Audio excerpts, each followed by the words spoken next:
The sixth module of the course is related to the management of production activities with SAP ERP. This is an overview of what we will see in this module. So we will first review some basic concepts about production process design and system management, and then we will clarify which are the main data stored in ERP in order to manage a production activity. Finally, we will see how SAP can support the execution of production tasks. Let's start with some basic concepts related to production systems. And in particular, let's start with the definition. When we talk about the production process, we talk about the physical transformation of goods and materials into finished product through operation executed in an industrial plant.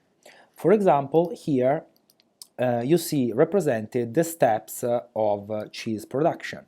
Cheese production starts from raw milk, which is then pasteurized and coagulated, and then passed through different steps like cutting, stirring, and cooking until it is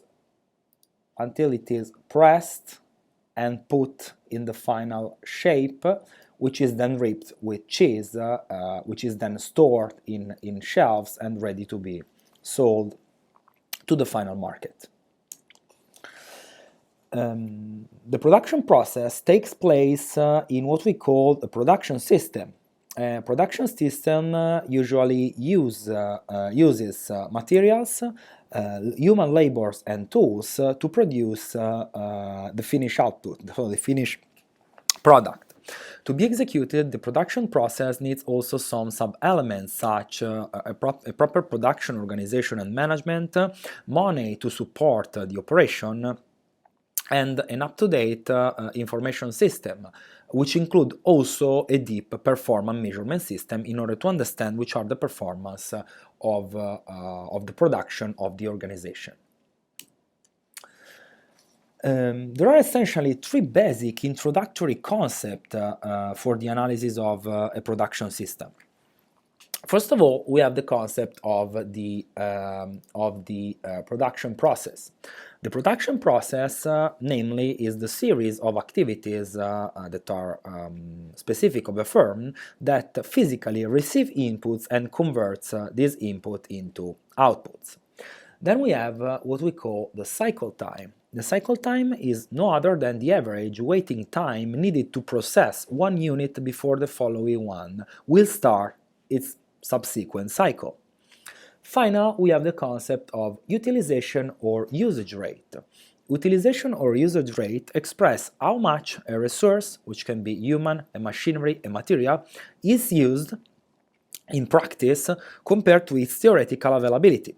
For example, if a machinery has a 90% usage rate, it means that the production system, uses these resources for 90% of its total available time. In order to understand the functioning of a production process, the best way is first to map its flow. To map its flow, we need to first represent which are the main elements of the production process, which for our purposes can be categorized in four groups. We have jobs or operation, flow of materials or clients, decision points, and stock areas or queues.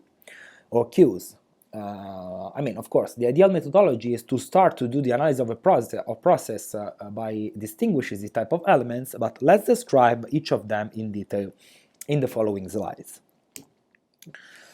Let's start with the concept of job or operation. This is the icon for representing a job or an operation. A job or an operation represents a basic activity in the production flow. Examples of these are the activities of assembling an engine on a car or refining a cell phone surface. This is instead the icon to represent the decision points. Decision points represent decision to be taken in the process. For example, during the production process, a decision point can be the decision about if some equipment changes are needed before a further operation will be executed. Then we have this icon which represents the stock area or queue. In practice, this icon means that material, goods, or semi-finished product, before being processed, needs to be stored or need to wait in some area of the production plant. Or before seeing the execution of further operation, or before being sold to the market. Example of stock area or queue area are warehouses or queue of client at service point and stuff like this. The arrows instead are the traditional ways to represent the flow of materials in the production system. Then a production process can be a monophase process when it is made by just one job or one operation. Or instead can be a multi-phase process if it is made by more jobs or operations.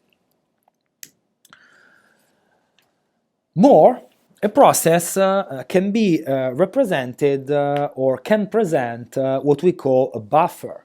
This is a buffer. This is the icon for a buffer, so the same icon we use for stock area or queue. A buffer is an area of stock between two phases where the outputs at one phase are put before being used in one of the downstream phases. So in that time, product or materials are waiting there, and that's why we call also this area as queue areas. If that's clear, let's deep dive in more other technical concepts related to the production process, which are essential to map also the process flow. First of all, let's start with the concept of blocking. We refer to blocking whenever activities of a phase must stop because there is no place where to put the just finished unit. When there is no space available for a worker or for whichever human resources in the area to leave the units, of course, the human workforce have to wait until the space will be ready. And of course, it will not be able to work the next unit. So we can see that blocking happens in case of space constraint. So when there is a space constraint, the production system is stuck because there are no units, there is no space to store the unit. Which is quite different from instead what we can call starving, because starving refers to whenever activities of a phase must stop because there is no work to do. So no further scheduled work is present in the production system, and so workers don't know what to do next. So this means that if a worker is waiting at the working station and the activity to be performed is not coming, the worker will remain idle till the next unit arrives. So starving doesn't refer to any constraint, but refers to a lack of scheduling, a lack of planning. So whenever a resource in the production system doesn't know what to do next, a possible starving moment can be experienced. Then we call bottleneck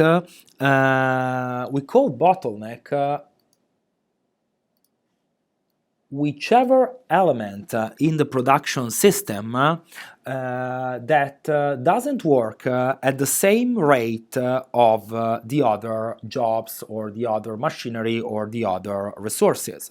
So a bottleneck happens when there is a limited capacity in a specific part of a process because of the resources which determine the accumulation or distribution or the not uniform distribution of the flow of a process. For example, if in a multi-phase process an employee is working too slowly, Before him, the pieces begin to accumulate because it's too slow. It doesn't work at the average rate of the other resources.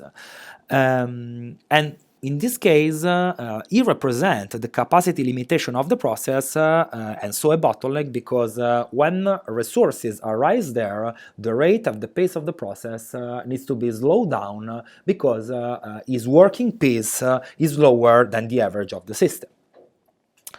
Of course, connected to this, there is the concept of pacing. When we talk about pacing, we refer to the average time interval that is needed for an item to pass from an operation to the other.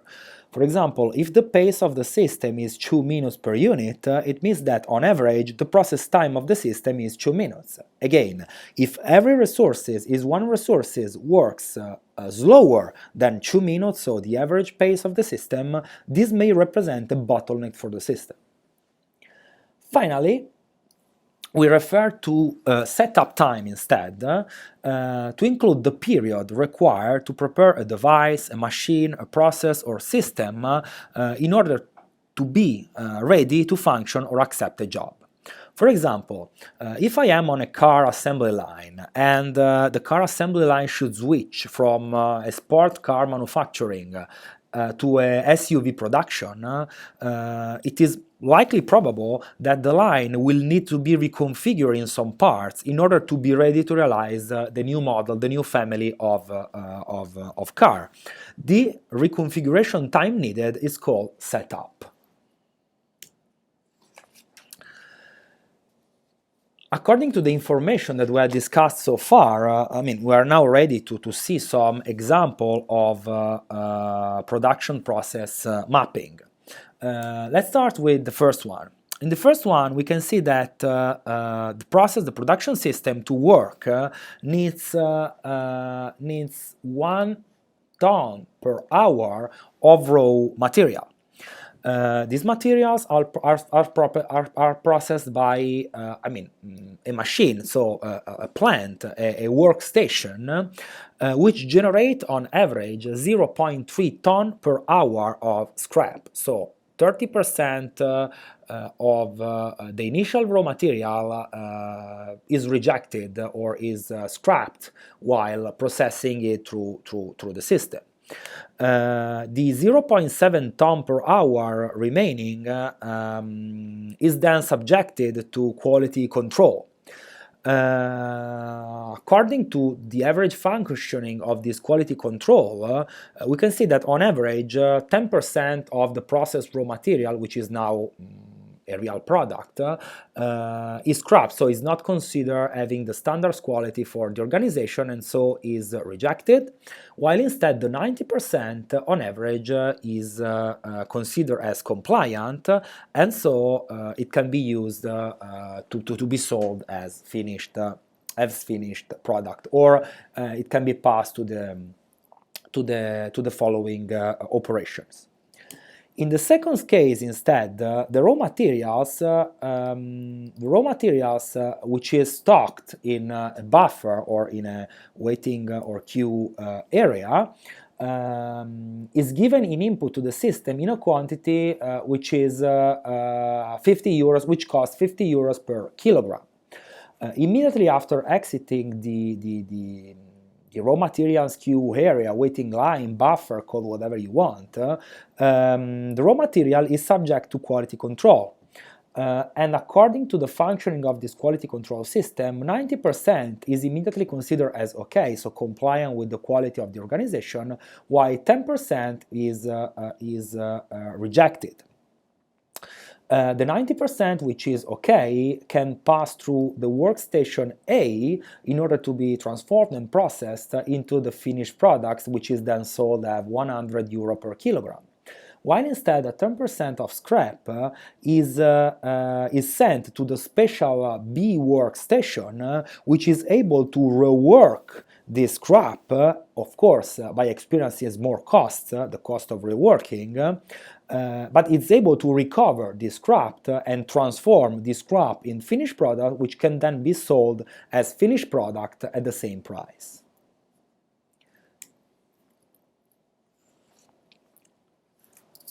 Of course, now we have seen how to map a production process and, which are possible dynamics of a production process and its characteristics, but of course, we need to be aware that when we map a production process and we analyze a production system, we need first to define or understand which is our unit of analysis, because a production organization and the company can realize, of course, different products at different levels. So, in order to do that, we need first to understand that a company can realize different types of product. For example, for Coca-Cola, we can have Coca-Cola Light, the Coca-Cola Cherry, the Coca-Cola Lime, and so on. This category of product are what we call type of product. Within the same type, different family or model can exist. For example, for Coca-Cola Light, Coca-Cola Light can be realized in can of 0.33 liter, they can be realized in bottle of 1 liter, or they can be realized in PET of 1.5 liter. This possible configuration variant of Coca-Cola Light represent family or model of Coca-Cola Light.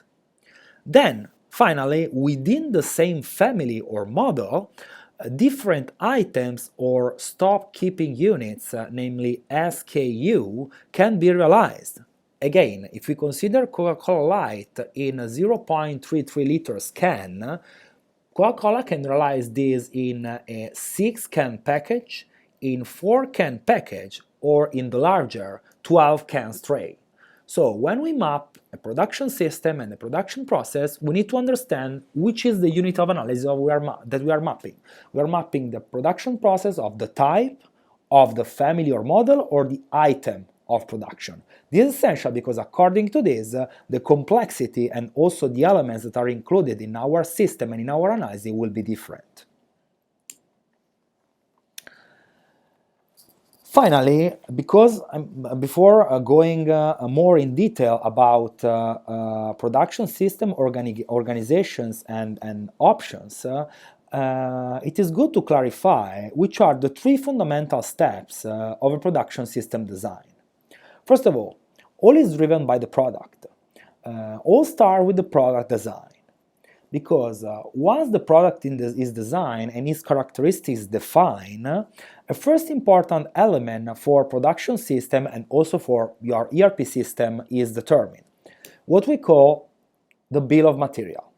I don't deep dive on this because we will see next what does it mean, but the product design immediately drives the bill of material. Once the bill of material has been determined, we can then design the physical process to realize the production. So, product design, bill of material, process design. Done that, a second important element, a second important output coming from the process design is what we call production cycles and routing. Also in this case, I don't deep dive on this because we will analyze this more in detail in the further minutes, in the following minutes. Finally, once the product has been designed, the process has been designed, and the bill of material and the production cycle and routing determined, we can finally configure the best production system which is suitable to realize the product according to this process. But now, let's review more in detail the concept of the bill of material and production cycles and routing. First of all, the bill of material, named also BOM, identified all the components that are necessary to produce a material. In discrete and repetitive manufacturing, the bill of material represents a complete list of all the materials, which can be raw materials, semi-finished goods, components, and so on, that are needed to produce a specific quantity of final product. In process industry instead, such as chemicals, oil and gas, beverage, and so on, the bill of materials is often referred to as formula or receipt, meaning that in this type of bill of materials we see included a list of ingredients that are needed to create specified quantity of the product.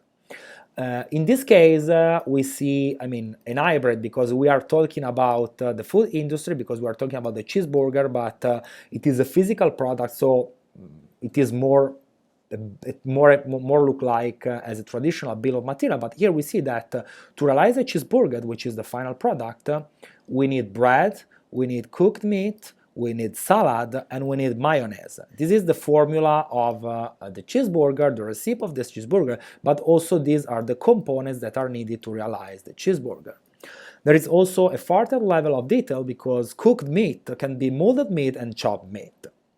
So this is, I mean, a very clear representation of our product and of the product that we are referring to as a unit of our production system. Here you can see more clearly what the bill of material looks like and means.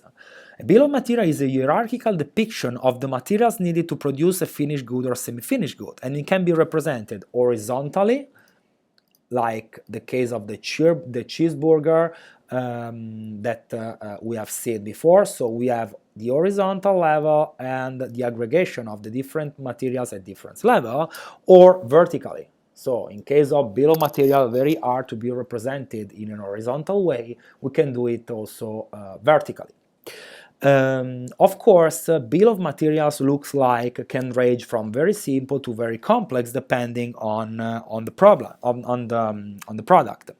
For example, if you consider a bill of material of a pen, of course, this will just consist on half dozen or so materials or item because realizing a pen is very easy. In contrast, if we refer to the bill of material of an aircraft, namely a very complex product, we can see a bill of material containing more than million of materials, like we are around 6 million of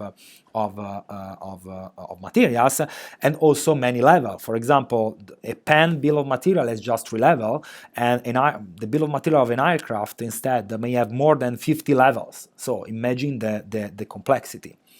And please remember that the most important stuff is independently from its complexity or its representation, the bill of material is something which is stored in your ERP system. And it is extremely important to keep its record up to date when products are changed, because then in your ERP system you will take decision according to the bill of material data which are stored in the information system, so in your enterprise resource planning technology system. Then here you can see represented what do we mean by saying designing the product routings and cycle. Product routing and cycle are a list of operations that a company must perform to produce a material. For example,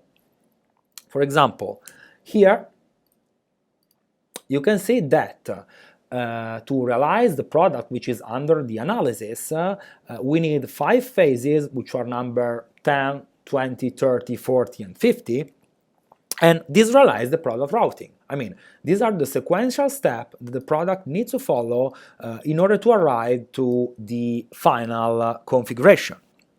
And that's essentially in the concept of production cycle and routing. The product routing specifies the sequence in which this operation must be carried out. So first, the phase 11, 10, then phase 20, then phase 30, then 30, then 40, then 50. More,